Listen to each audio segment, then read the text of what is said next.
it is a beautiful day out here, so I decided that we could go ahead and do part 2 of planting store-bought potatoes. I've left my potatoes, the cut part, to dry for a couple days.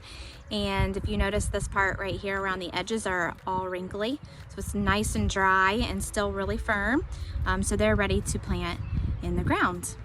My husband was wonderful enough to paint my washer tubs that I use every year for planting potatoes. You don't have to plant them in tubs or containers. You can plant them in the ground and hill them up. You can plant them in raised beds. There are potato bags you can buy. If you saw my post a couple weeks ago, I planted some in an old truck bed liner. I'm trying that this year so that I got a little bit more space.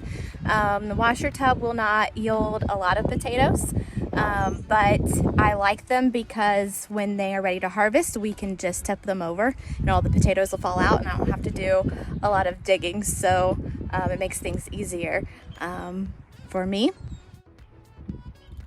I planted some purple potatoes in this one earlier today. They are left over from last year's crop. Purple potatoes in a purple bin, of course, that helps me remember which ones they are.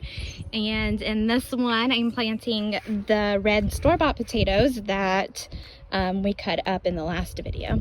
So I have my whole one that was too small to split. I'm putting that one in the middle.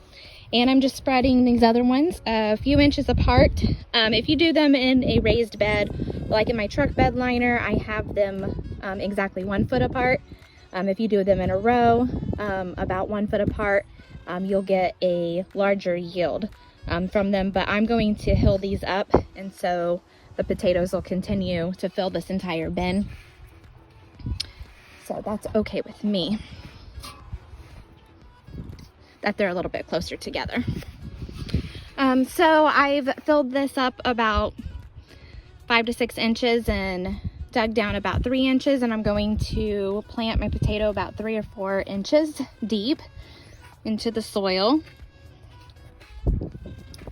And then as the potatoes start to grow, which I'll show you here in a minute, then we can start hilling up over them, which you don't have to hill up. In fact, you can fill it all the way up if you want to, and then you will still get potatoes. Or you can do the hill up method and just do a little bit at a time. I like doing a little bit at a time because I don't want to fill this whole thing up today.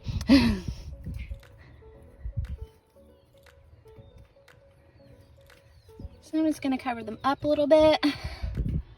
And I'm going to add some more soil until there's a couple more inches of soil above the top. And this is in my truck bed liner that I planted some red potatoes a couple weeks ago. And if you notice, got some baby potato sprouts coming up there. And when these get about a few inches tall, 6 to 8 inches tall, I will put some more mulch around. I will put some more soil around them and hill up around them.